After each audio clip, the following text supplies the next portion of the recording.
हाँ जी बच्चे, स्वागत आपका एक बार फिर से अपने पढ़ने और पढ़ाने के इस कार्यक्रम में। और लास्ट में हमने 15.5 एक्सरसाइज पे शुरुआत की थी। वहाँ हमने लॉ ऑफ टोटल प्रोबेबिलिटी ये कंसेप्ट सीखा था और उस पर बेस्ड हमने एक क्वेश्चन किया था।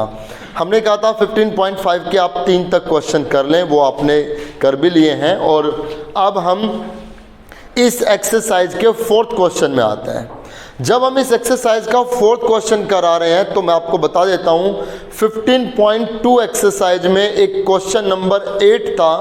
क्वेश्चन नंबर 8 हमने कहा था उस क्वेश्चन नंबर 8 को हम आगे एक्सरसाइज आएगी वहां हम करेंगे। तो अब जो 4, 5, 6, 7, 8 क्वेश्चन में आप देखेंगे तो इनमें वो सब बातें हैं, मतलब वही क्वेश्चन है जो 15.2 एक्सरसाइज का 8th क्वेश्चन था। इस क्वेश्चन को करने के बाद आप उस 15.2 का 8th क्वेश्चन करके देखें, इजीली आप कर देंगे। तो एक तरीके हमने यहाँ पर लॉ ऑफ टोटल प्रोबेबिलिटी का पढ़ा है, उससे हम करेंगे तो बहुत आसानी होगी। चलिए अब हम क्वेश्चन को पढ़ते हैं कि क्वेश्चन नंबर 4 में स्टेटमेंट क्या है। हमसे कहा गया कि कोई 2 बैग है, एक बैग में 5 वाइट और 6 ब्लैक बॉल रखी हुई है, और जो दूसरा बैग है उसमें 4 वाइट 3 ब्लैक बॉल्स रखी हुई है। ये इन 2 बैग में ये बॉल्स रखी हुई है। अब क्वेश्चन ने क्या कहा, A ball is drawn from the first bag and without seeing its color it put in the second bag. Think about it. क्या किया, बैग फर्स्ट से एक बॉल निकाली, बैग फर्स्ट से एक बॉल निकाली and without seeing its colour, इसका colour नहीं देखा, हमें पता नहीं कि कौन सी आई, इसका कलर नहीं देखा। बिना इसका कलर देखे हमने उस बॉल को इस बैग सेकंड में ट्रांसफर कर दिया। कितनी बॉल को, एक बॉल को हमने इससे एक बॉल निकाली, यहाँ दिख रहा है स्क्रीन पे 1 बॉल, इससे हमने एक बॉल निकाली और विदाउट सीइंग इट्स कलर इसको बैग सेकंड में रख दिया। राइट, अब क्या कह रहे हैं, find the probability that now a ball is drawn from the second bag is black in color. अब बैग सेकंड से एक बॉल निकाली, अब बैग सेकंड से एक बॉल निकाली, प्रोबेबिलिटी बताओ अब बैग सेकंड से जो एक बॉल निकाली है वो कैसी हो, वो ब्लैक बॉल हो। आप समझिए क्वेश्चन में क्या क्या हुआ। पहले इससे एक बॉल निकाली, कलर उसका देखा नहीं, बिना कलर देखे उसको बैग सेकंड में रख दिया, और फिर बैग सेकंड से एक बॉल निकाल रहे हैं। अब बैग सेकंड से जो एक बॉल निकाल रहे हैं वो कैसे आनी चाहिए, black in colour, black ball आनी चाहिए। तो आप देखिए सबसे पहले इसमें हैपनिंग क्या हुई, कल की बात को ताजा कीजिए। लॉ ऑफ टोटल प्रोबेबिलिटी में E1, E2, E3 से क्या लिखा जाएगा, जो पहले हैपन होगी। तो इस पूरी बात में सबसे पहले क्या हुआ है, सबसे पहले इससे एक बॉल निकाली गई है। यहाँ पे बैग सिलेक्शन नहीं हुआ। आप ये नहीं कह सकते कि पहला बैग हो सकता है या दूसरा बैग हो सकता है, वो क्लियर कट कह रहा है कि पहले बैग से एक बॉल निकाली। तो ये तो श्योर इवेंट है। जब वो उसने सिंपल सीधे कह दिया कि इस बैग में उसने हाथ रखा और एक बॉल निकाली और वो बिना देखे उसको बैग सेकंड में रख दिया, तो सीधी बात हो रही है ना। बॉल निकलना, इससे बॉल निकलना पहला इवेंट बन रहा है, मतलब पहली हैपनिंग हो रही है। लाइक 2 क्लासेज हैं, मैं ये कह दूं कि मैं इस क्लास में आया हूं और इससे एक बच्चा सेलेक्ट किया, दूसरी क्लास में बिठा दिया। राइट, फिर दूसरी क्लास से एक बच्चा मैंने सेलेक्ट किया। अब प्रोबेबिलिटी बताओ कि वो बच्चा उसी क्लास का या बच्चा इसी क्लास का है, या वो बच्चा का नाम ए से स्टार्ट है, ताकि मैं ए के सर्वे यहाँ पे देखूँ, ए के डेटा देखूँ कि ए से स्टार्ट नाम वाले कितने हैं। चलिए इतना उलझना नहीं है, अब यहाँ पे समझते हैं आप। तो मेरे कहने का मतलब यहाँ पे 2 केस बनेंगे। पहला केस क्या बनेगा, इससे वो व्हाइट बॉल निकल सकती है, इससे वो ब्लैक बॉल निकल सकती है, क्योंकि हम इस चीज पे नहीं जानते कि वो कौन सी कलर की बॉल आई थी। उसने लिखा है विदाउट सीइंग इट्स कलर, इसका कलर नहीं देखा, सीधे इसमें से एक बॉल निकाल इसमें रख दी, कलर तो देखा ही नहीं। तो जब कलर नहीं देखा तो वो व्हाइट जा सकती है, वो ब्लैक जा सकती है। मेरी बात समझ आई आपको? तो दो केस पहले हैपनिंग क्या हुई है, इससे एक बॉल निकली है, वो व्हाइट और ब्लैक में से कोई भी हो सकती है। Write down, let P E1 be the probability, let P E1 be the probability of getting a white ball from bag first,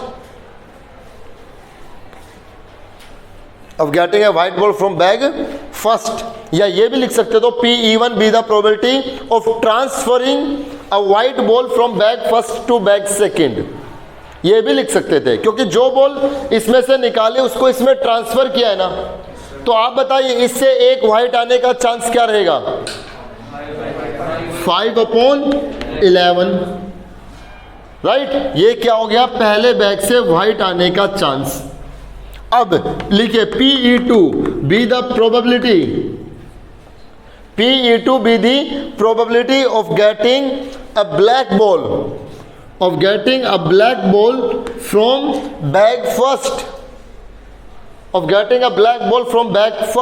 bag first से एक ब्लैक बॉल आने के चांसेज, तो इससे क्या आएगा 6/11, राइट। इससे एक व्हाइट आने का चांस 5/11, इससे एक ब्लैक आने का चांस 6/11, राइट। और आपको ये कंफर्म है कि इससे जो भी बॉल आई है वो इसमें ट्रांसफर हुई है, राइट। जो ये व्हाइट आई तो व्हाइट इसमें गई, ये ब्लैक आई तो ब्लैक इसमें गई। इसमें रखने के बाद, इसमें ट्रांसफर करने के बाद फिर इससे एक बॉल निकाली है, और वो बॉल कैसी होनी चाहिए, ब्लैक इन कलर, वो ब्लैक बॉल होनी चाहिए। सो देखिए, अब जो मैं बात लिखूंगा ये लिखते ही आप समझ जाएं कि हम क्या कहना चाह रहे हैं। ए कंडीशनल E1, ए का मतलब क्या होगा, ए का मतलब इन सब टोटल प्रोबेबिलिटी में ए का मतलब वो होगा जिसकी प्रोबेबिलिटी हम निकाल रहे हैं। तो प्रोबेबिलिटी हम किसकी निकाल रहे हैं, ब्लैक बॉल आने की, कहां से, बैक सेकंड से। तो ए कंडीशनल E1 का मतलब क्या हुआ, सेकंड बैग से ब्लैक आने के चांस। कब, जब E1 हो चुका, E1 में क्या हुआ, एक व्हाइट बॉल इसमें ट्रांसफर हुई है। आप समझ गए, ब्लैक बॉल आने का चांस कहां से, बैग सेकंड से। ए वो होगा जिसकी प्रोबेबिलिटी निकालनी है सभी क्वेश्चन में। और ये कब है, जब E1 हो चुका। E1 में क्या हुआ है, एक व्हाइट आई है, एक व्हाइट इसमें ट्रांसफर हुई है। सो राइट डाउन, ये लिखते ही आप समझ जाओ सिंबॉलिकली कि ये क्या बता रहे हैं, क्या कहानी सुना रहे हैं। So write down, A conditional E1 be the probability of getting a black ball from bag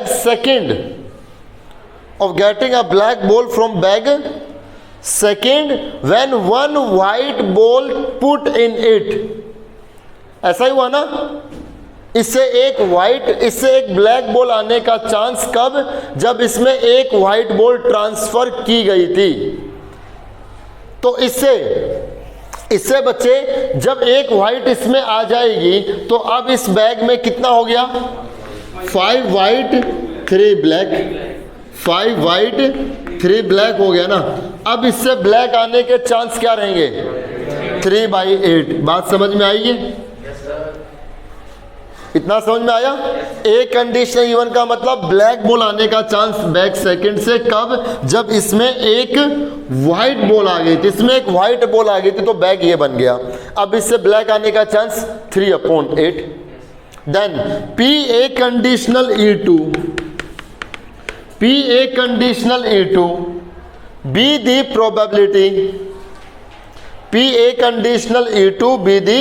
probability of getting a black ball। देखो ये ए बदलेगा नहीं, ये ए वही रहेगा जो यहां पे था, ए तो सेम ही है ना।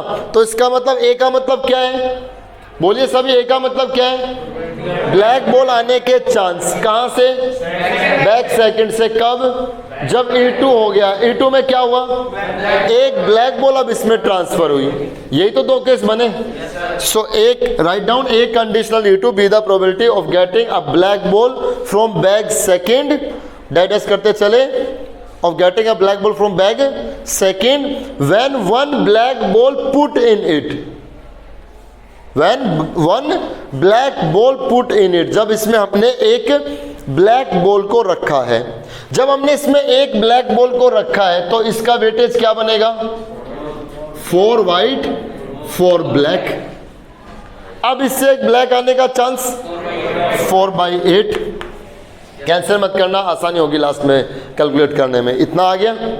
हमें ओवरऑल क्या निकालना है? हमें तो ओवरऑल PA निकालना है, मतलब ब्लैक बॉल आने के चांस निकालने हैं। तो दो केस बने ना। पहला केस क्या बना कि सुनना PE1 का मतलब इससे एक वाइट गई और फिर दूसरे में से एक ब्लैक निकाली, ये एक बात हो गई ना। या फिर तो प्लस पहले से ब्लैक निकली वो इसमें गई, फिर दूसरे से वो ब्लैक बॉल निकाल दी, ये दो ही तो बात हो सकती थी बस। सिस्टमैटिकली बना देता है लॉ ऑफ टोटल प्रोबेबिलिटी, एक सिस्टम में बना देता है, कंफ्यूजन दूर करता है। अब यहां से PA is equal to value रख देते हैं। PE1 कितना है? 5/11। PA कंडीशनल E1 3/8, दोनों की मल्टीप्लाई 15/88, बीच में प्लस PE2 6/11 और ये 4/8, ये हो गया 24/88 और ये रिजल्ट आ गया 39/88। इस कंप्लीट का रिजल्ट 39/88 आ गया। ठीक है, ये पूरे इस क्वेश्चन में जो भी दिया गया था उसकी ये टोटल प्रोबेबिलिटी बन गई। चलते हैं क्वेश्चन नंबर 5 आप करके देखें। ऐसे ही क्वेश्चन नंबर 6 में आते हैं।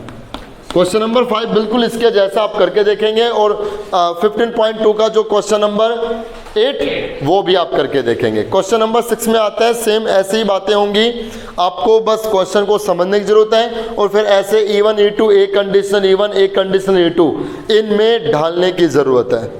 तो क्वेश्चन नंबर 6 पे अगर हम बात करें, an urn contain 5 red and 5 black balls. एक अर्न है, कोई बर्तन है, इसमें 5 रेड और 5 ब्लैक बॉल्स रखी हुई है।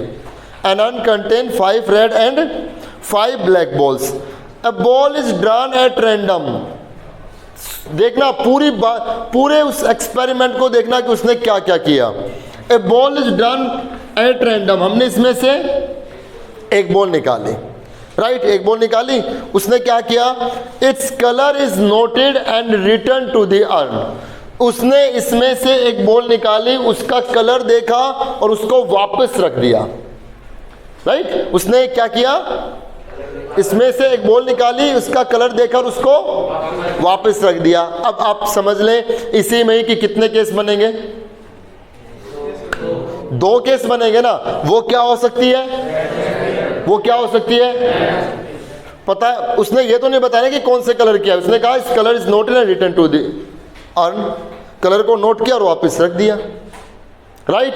फिर क्या हुआ? ये तो पहले हैपनिंग होगी ना, तो 2 केस बनेंगे। वो रेड आ सकती है, वो ब्लैक आ सकती है। ये E1 E2 बन गए। फिर क्या हुआ?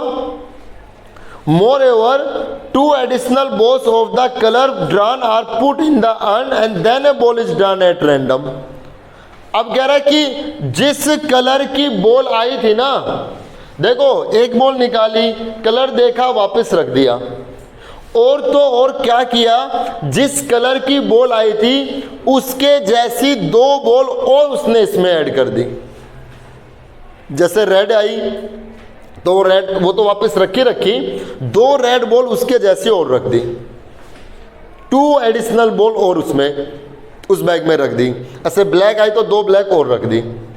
वो रखने के बाद then a ball is drawn, वो 2 एक्स्ट्रा और बॉल रखने के बाद फिर उसने एक बॉल निकाली। अब प्रोबेबिलिटी बताओ कि जो उसने अब सेकेंड टाइम जो सेकेंड बॉल निकाली है वो कैसी हो? रेड हो। कंफ्यूज नहीं होना, मैं पहले दिन से बता रहा हूं, प्रोबेबिलिटी को इस पूरे क्वेश्चन को एक साथ पढ़ने के बजाय टुकड़ों में पढ़ो। तो टुकड़ों में पढ़ते हैं, फिर से इसी क्वेश्चन पे चलते हैं। एक अर्न है जिसमें ये बॉल्स है, इतना लिख दिया। एक एक लाइन को सुलझाते हैं। फिर आगे क्या कह रहे हैं? A ball is drawn from this urn, its colour is noted and return to the urn. तो इस लाइन का काम कर दें। इसमें से एक बॉल निकाली, उसका कलर देखा, उसको वापस रख दिया, कितने केस बनेंगे? 2 केस बनेंगे। वो रेड हो सकती है, वो ब्लैक हो सकती है। तो लिखिए late P(E1) be the probability, let P(E1) be the probability of getting a red ball, in first draw, क्योंकि इसमें से सेकंड ड्रा भी निकलेगा अभी, of getting a red ball in first draw। तो बताइए इस पहले ड्रा में रेड बॉल आने के चांस क्या रहेंगे? 5/10 हो गया। इसके बाद PE2 be the probability of getting a black ball in first draw। इस फर्स्ट ड्रा में ब्लैक बॉल आने के चांस क्या रहेंगे? ये भी 5/10 रहेगा। ब्लैक आने के चांस भी 5/10 ही रहेंगे। रेड आने के चांस 5/10 थे, ब्लैक आने के चांस कितने हैं? 5/10 ही है। अब क्या हुआ? जो बॉल निकाली उसका कलर देखा, उसको वापस रख दिया, ऐसा ही हुआ था ना। और तो और 2 उसी के जैसी बॉल और रखी थी, है ना, 2 उसके जैसी बॉल और रखी, और फिर एक बॉल निकाली, और वो कैसे आनी चाहिए? रेड। तो मैं लिख रहा हूं PA कंडीशनल E1। अब आप समझे A का मतलब क्या होगा? A का मतलब वो होगा जिसकी प्रोबेबिलिटी निकालनी है। प्रोबेबिलिटी किसकी निकालनी है? रेड बॉल आने की। कौन से ड्रा में? सेकेंड ड्रा में। तो इससे क्या हुआ? इससे रेड बॉल आने का चांस कब? जब E1 हो चुका। A का मतलब इस अंश से रेड बॉल आने का चांस कब? जब E1 हो चुका। E1 में क्या हो चुका? इससे रेड आ चुकी। इससे रेड आई तो वो वापस रखी, और 2 रेड और रखी। तो A कंडीशनल E1 का मतलब क्या हुआ? रेड बॉल आने का चांस कब? जब इसमें 2 रेड बॉल एक्स्ट्रा रखी गई थी। यही मतलब हुआ ना। So write down PA conditional E1 be the probability, PA conditional E1 be the probability of getting a red ball, from the urn, when 2 red balls are put in it, when 2 red balls या 2 extra red balls are put in it। जब इसमें 2 red ball extra और रख दी थी, तो इसमें जब 2 red और रख देंगे तो इसका वेटेज क्या बनेगा? 7 रेड 5 ब्लैक। तो अब रेड बॉल आने का चांस क्या रहेगा? 7/12 हो गया इतना। अब मैं लिखूंगा PA कंडीशनल E2। तो ये लिखते ही आप समझ जाएं, A का मतलब क्या? जो यहां था वहीं क्या रेड बॉल आने का चांस? कहां से? इस अंश से। इस अंश से रेड बॉल आने का चांस बच्चों कब? जब E2 हो गया। E2 में क्या हुआ? इससे ब्लैक इसमें रखी, इससे ब्लैक निकाली, कलर देखा, वापस रख दी, और 2 ब्लैक और भी रखी गई, है कि नहीं? ऐसा ही हुआ ना। तो A कंडीशनल E2 लिखिए B the probability of getting a red ball from the urn when 2 black balls put in it, when 2 additional black balls put in it। जब इसमें 2 ब्लैक बॉल और रख दी गई है। जब इसमें 2 ब्लैक बॉल और रखेंगे तो इसका वेटेज क्या बना था? 5 रेड 7 ब्लैक। अब यहां से रेड आने का चांस 5/12। कोई 7/12 ना समझे, क्योंकि 7/12 तो ब्लैक का हो जाएगा, रेड का ही आना है। जो A यहाँ है वही A यहाँ रहेगा, बदल थोड़ी ना जाएगा। प्रोबेबिलिटी तो रेड आने की निकालनी है। तो क्या रहेगा? 5/12। हमें ओवरऑल क्या चाहिए, हमें तो रेड बॉल आने की प्रोबेबिलिटी निकालनी है। तो पी ए कितना रहेगा, PE1 into PA conditional. E1 कितना आएगा 35/120 प्लस ये कितना आएगा 25/120, 60/120 मतलब 1/2। इस पूरी बात पे जो प्रोबेबिलिटी तैयार हो रही है वो 1/2 है। समझ में आ गया? दोनों क्वेश्चन से पकड़ में आया कि कैसे कैसे बैक से रिलेटेड क्वेश्चंस किए जाते हैं टोटल प्रोबेबिलिटी से।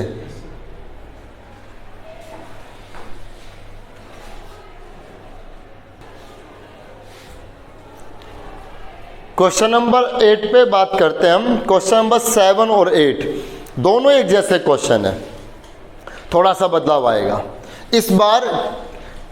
पहले तो क्या था कि बैग ए से एक बॉल निकाली और इसमें ट्रांसफर की, ऐसा था ना। इस बार इस क्वेश्चन में क्या कहा गया है कि बैग ए में 4 वाइट 3 ब्लैक है, बैग बी में 2 वाइट 2 ब्लैक बॉल रखी है। 2 balls are drawn from bag A and transfer to bag B. इस बार इसमें से 2 बॉल निकाली और उन 2 बॉल को, उन 2 बॉल्स को बैग बी में ट्रांसफर किया गया। मेरी बात समझ में आई? तो आप ये बताइए, जब इस बैग ए से मैं 2 बॉल निकालूंगा तो कितने केस बनेंगे कलर के हिसाब से? 3 केस बनेंगे। ये 1/1 नहीं है, आप 4 कह रहे हो 1/1 के हिसाब से।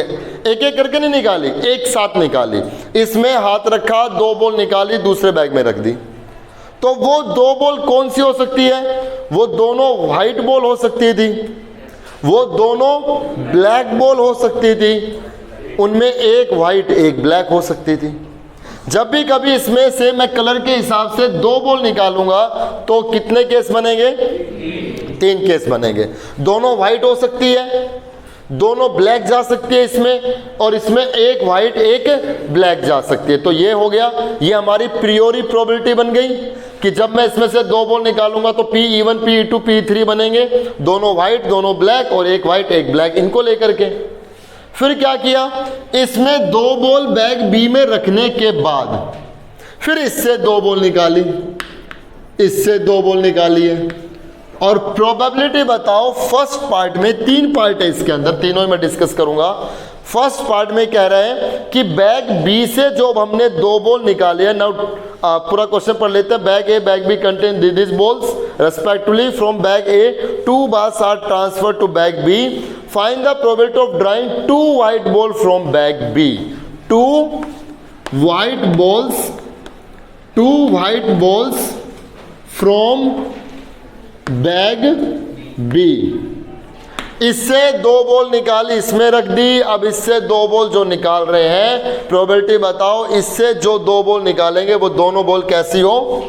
व्हाइट बॉल हो, व्हाइट बॉल हो। करें पहले तो सबसे पहले जो हैपनिंग हो रही है उसको सुलझाएंगे। उसमें क्या है, इसमें से 2 बॉल निकाली है, इसमें रखी है, तो इससे वो 2 बॉल कैसे कैसे हो सकती है?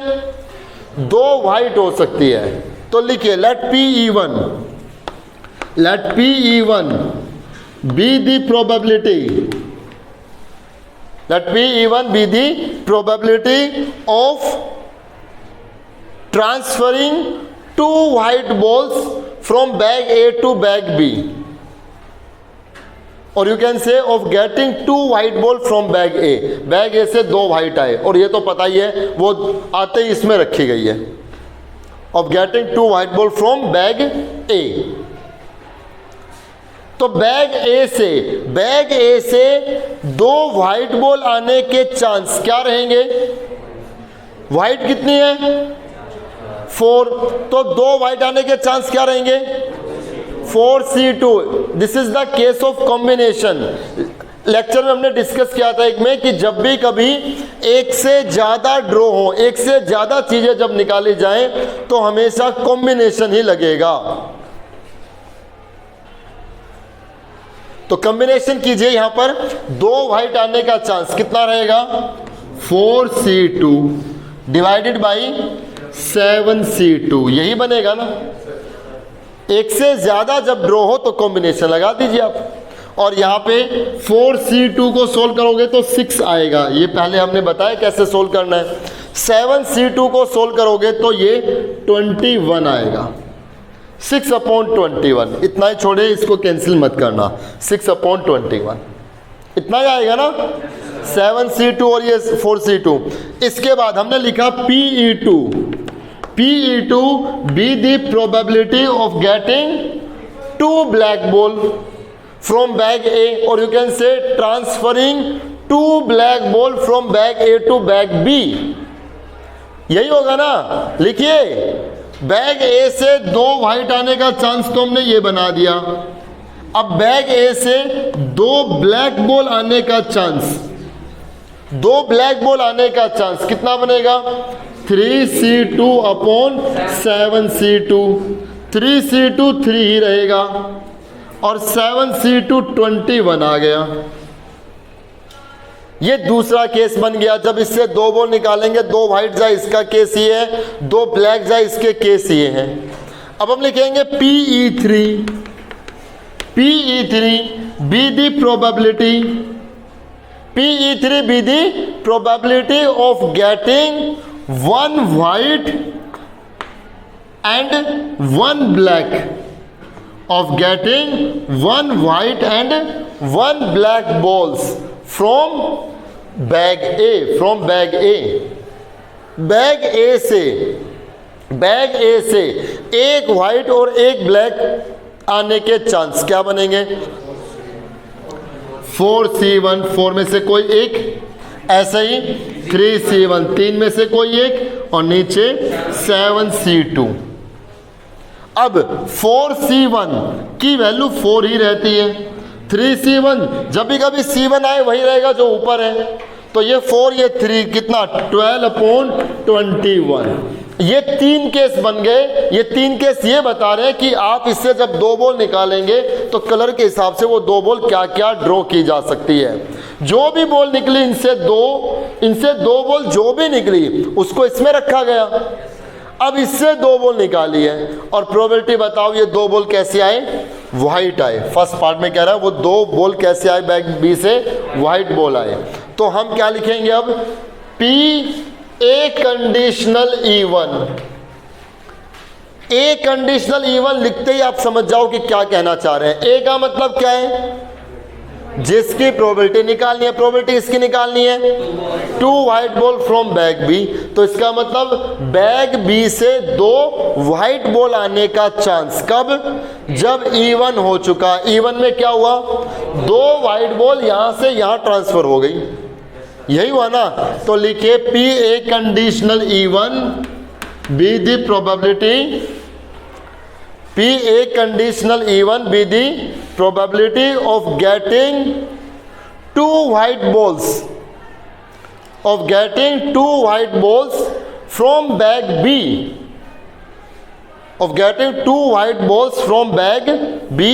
when ये कंडीशन जरूर लिखे, when 2 white balls are transferred in it, जब इसमें 2 व्हाइट बॉल्स को ट्रांसफर कर दिया गया है, कहां से, फ्रॉम बैग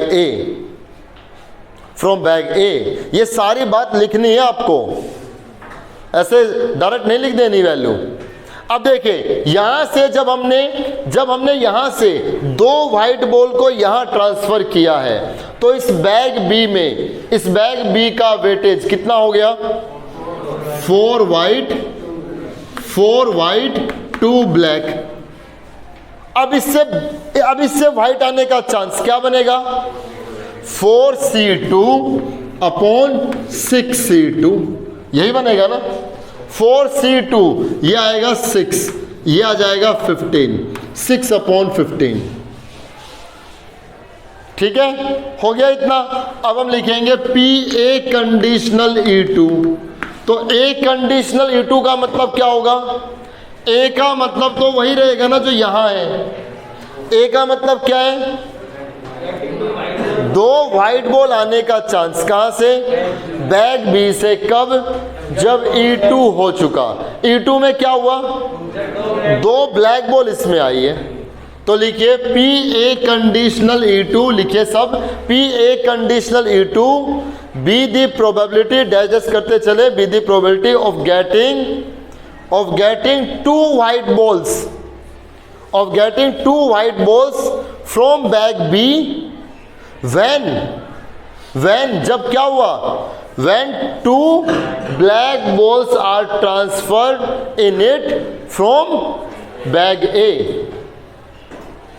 ठीक है, अब देखिए बैग ए से कितनी, 2 ब्लैक इसमें आ गई, तो इसमें जब 2 ब्लैक आएगी तो इसका वेटेज क्या होगा, 2 वाइट 4 ब्लैक, इतना इसका वेटेज हुआ ना, 2 वाइट 4 ब्लैक। और अब मैं यहां से 2 वाइट बॉल निकालने की कोशिश कर रहा हूं, इससे 2 वाइट बॉल आने के चांस क्या बनेंगे, 2 वाइट आने के चांस क्या बनेंगे, 2C2 और नीचे 6C2, टोटल तो ये 6 ही है। जब भी कभी ये दोनों एक जैसे हो इनका रिजल्ट 1 रहेगा, ये हो गया 15। तीसरे केस पे चलते हैं, पी ए कंडीशनल E3, तो ए का मतलब वही रहेगा जो इसमें है, क्या, 2 वाइट आने का चांस कब, जब E3 हो गया। E3 में क्या हुआ, 1 वाइट और 1 ब्लैक इसमें ट्रांसफर हुई। तो लिखिए P A conditional E3 B the probability of getting 2 white balls from bag B when 1 white and 1 black ball are transferred in it from bag A। जब बैग ए से हमने 1 white और 1 black को transfer किया, तो 1 white और 1 black को जब हम ट्रांसफर करेंगे तो इसका वेटेज क्या होगा, 3 white 3 black, यही होगा ना। अब इससे 2 वाइट आने का चांस कितना रहेगा, 3C2 अपॉन 6C2, 3C2 3 रहेगा, ये 15 आ गया, 3 अपॉन 15 हो गया। सारे डेटा अवेलेबल हो गए। हमें तो क्या चाहिए, हमें इससे 2 वाइट आने का चांस निकालना है, पी ए निकालना है सिंपली। तो 3 केस बने, PE1 फॉर्मूला लग देंगे into P A conditional E1 plus PE2 into P A conditional E2 plus PE3 into P A conditional E3, ये तीनों केसेस लिख देंगे। So P A probability of A is equal to PE1 कितना है, PE1 कितना है 6/21 और ये कितना 6/15, ऐसे 3/21 1/15 12/21 3/15, ये सोल्व आप कर लोगे, ठीक है। कितना आया, हाँ ये पूरा सोल्व कर लोगे ना, 36 अपॉन जो भी है, ये 3 अपॉन कितना आएगा, इनकी मल्टीप्लाई 315, 36 अपॉन 315 और ये 3 अपॉन 315 और ये 36 अपॉन 315, जितना भी लिख दीजिए 75 अपॉन 315, ठीक है। किससे 15 से काट दें, 5 अपॉन 21, ये इस पूरे इवेंट की प्रोबेबिलिटी बन गई। समझ में आया। तो इस क्वेश्चन में आपने देखा जब 2 बॉल ट्रांसफर हो तो कैसे कैसे केस बनते हैं, कॉम्बिनेशन लगता है, केस 3 बनेंगे, ये सब बातें आपको समझ आनी चाहिए, ठीक है। अब देखो क्वेश्चन अभी कंप्लीट नहीं हुआ, क्वेश्चन नंबर 1 बहुत बड़ा क्वेश्चन है, ये तो एक पार्ट खत्म हुआ है। अब सेकंड पार्ट में क्या कह रहे हैं, सेम यही बातें हैं कि इसमें से 2 बॉल निकाली, इसमें रखी, इससे 2 बॉल निकाली, प्रोबेबिलिटी बताओ। अब इससे जो 2 बॉल निकाली वो कैसी हो, वो दोनों ब्लैक बॉल हो। तो पहले ये 3 केस तो ऐसे ही रहेंगे, इनमें तो कोई बदलाव नहीं आएगा। क्यों, क्योंकि ये क्या है, ये तो इसमें से 2 बॉल इसमें ट्रांसफर करने के केसेज है ना, सहमत हो इस बात से, ये तो यही रहेंगे, इनमें चेंज आएगा। अब यहां पर ए का मतलब क्या होगा, दो ब्लैक बॉल आने के चांस कहाँ से? बैग बी से। कब? जब इवन हो चुका। इवन में क्या हुआ? दो वाइट आई। इसमें दो वाइट आई तो कितनी हो गई? 4 वाइट 2 ब्लैक। ऐसा ही हुआ ना। अब इससे ब्लैक आने का चांस निकाल लें, तो इससे ब्लैक आने का चांस क्या रहेगा? कितना रहेगा? 2C2 अपॉन 6C2, यह आएगा 1/15। ठीक है। अब सेकंड केस में क्या होगा? दो ब्लैक आने के चांस। कब? जब E2 हो गया। E2 में क्या हुआ? दो ब्लैक इसमें गई, इसमें दो ब्लैक जाएगी तो इसमें 2 वाइट और 4 ब्लैक होगी।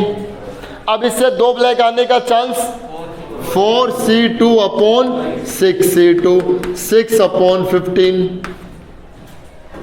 तीसरा, इससे दो ब्लैक आने का चांस जब इसमें एक वाइट एक ब्लैक गई है। एक वाइट एक ब्लैक गई है तो 3 वाइट 3 ब्लैक हो गई। अब इससे क्या चाहिए? दो ब्लैक, तो कितना? 3C2 अपॉन 6C2, ये 3/15 रहेगा। अब इन डेटा को लेकर के PA निकाल देंगे। आया समझ? और इसके थर्ड पार्ट में कह रहा है, इसके थर्ड पार्ट में 1 वाइट एंड 1 ब्लैक।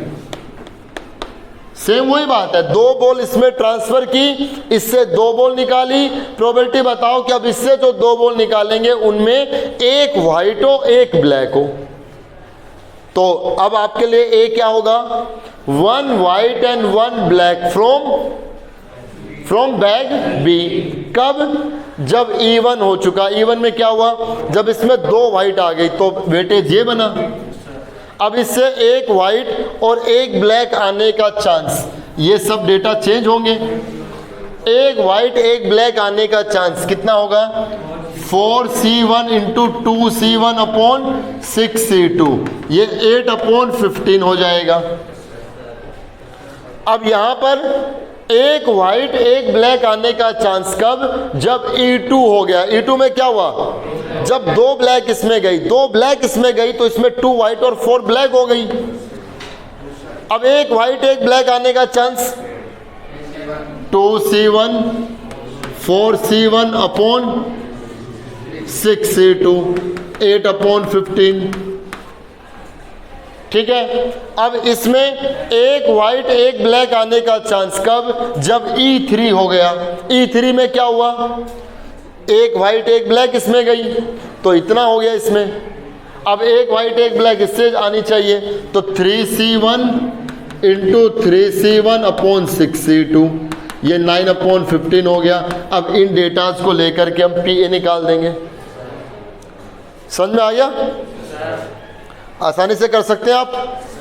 ठीक है, चलिए आगे आते हैं। क्वेश्चन नंबर 9 में ही आते हैं। क्वेश्चन नंबर 9 पे बात करते हैं बच्चे हम। क्वेश्चन नंबर 9 में अगर आप स्टेटमेंट पढ़ेंगे तो स्टेटमेंट है, इन अ बोल्ट फैक्ट्री, एक बोल्ट फैक्ट्री में, बोल्ट जो आप बुलेट बनाते हो ना कसने के लिए, एक बोल्ट फैक्ट्री है। उस बोल्ट फैक्ट्री में machines A, B and C manufacture respectively 25%, 35% and 40% of the total bolt. 3 machine है, machine A, machine B, machine A, machine B and machine C, ये 3 मशीन है।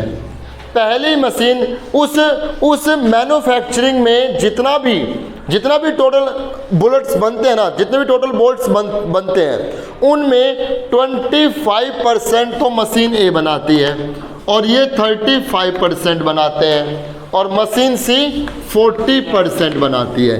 ये उनकी पूरी प्रोडक्शन की भागीदारी इन 3 मशीन्स की। अब क्या कहा गया?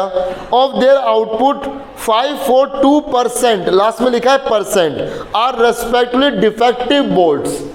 और जितना भी वो टोटल अमाउंट बनता है ना, जितना भी वो टोटल अमाउंट बनता है किनका? बोल्ट्स का। उन बोल्ट में से, उन टोटल बोल्ट में से पहली मशीन 5%, ये 4% और ये 2% डिफेक्टिव बोल्ट्स बनाती है।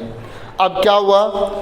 ए bolt is done at random from the product, total जो प्रोडक्ट बना हो तो उसमें से हमने रैंडमली एक बोल्ट उठा लिया और क्या कहा गया, what is the probability that the bolt done is defective, probability बताओ जो बोल्ट हमने सेलेक्ट किया वो कैसा हो, डिफेक्टिव हो। तो 3 केस बनेंगे। पहले क्या हुआ, पहले डिफेक्टिव की प्रोबेबिलिटी देखी गई या पहले उनकी आउटपुट की प्रोबेबिलिटी देखी गई, उनके आउटपुट की टोटल कितने आउटपुट है, तो P-E1 हो जाएगा मशीन ए की आउटपुट, आप लिख देंगे P-E1 B the probability of machine A output. तो मशीन ए की आउटपुट कितनी है 25%, 25/100। ये मैं डायरेक्ट लिख रहा हूँ थोड़ा जल्दी के लिए, आप सारा इसमें सब कुछ लिख करके देंगे। तो इसी तरह P-E2 be the probability of machine B output 35%, 35/100 और P-E3 be the probability of machine C output 40/100।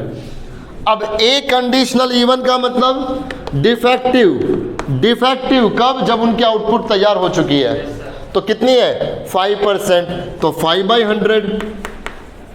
A conditional E2 defective, तो आप लिख देंगे P A conditional even be the probability of getting a defective of manufacturing a defective bolt by machine A, machine A से defective bolt manufacture होने के chance कितने हैं 5/100, दूसरे से 4/100 और सी से 2/100। अब तो आप कर सकते हो, हमें ओवरऑल क्या निकालना है, P-A निकालना है, फॉर्मूला लगा दीजिए और कर दीजिए P-A कितना आएगा। ठीक है, तो बस इतना ही रखते हैं आज। आप वैसे 10, 11, 12 ये भी आप ट्राई करें, आप कर सकते हैं इजीली, जो ना है वो पूछे। ठीक है, तो आप ये एक्सरसाइज कंप्लीट कर लें 12 तक, राइट। जो आपकी प्रॉब्लम होगी नेक्स्ट लेक्चर में वो प्रॉब्लम रखेंगे और आगे का काम भी स्टार्ट करेंगे। तो ठीक है, आगे का काम ये रहेगा। Thank you so much.